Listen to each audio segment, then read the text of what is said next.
Hello guys, for today's video magko-cooking vlog na pala tayo. So ayan, ang lulutuin natin ngayon ay adobong manok, request ni Commander. So ayan, hiwa-hiwa ko muna yung manok. Ayan, sabay hinugasan natin.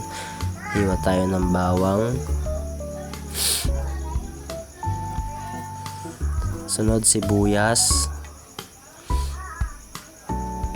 Ayan, binilisan ko na dyan guys para hindi nakakainip. Ayan, mantika. Gisa natin yung bawang, sibuyas, tapos yung manok. Halo-halo ng konti.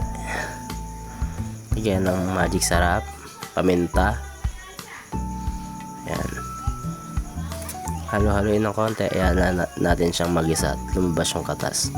Lagyan ko na ng toyo saka ng oyster sa konting tubig.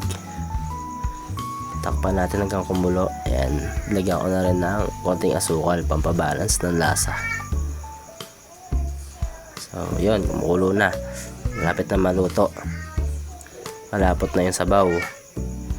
Sarap niyan par. Busog na naman si Commander niya eh. Talaga naman napakasarap oh.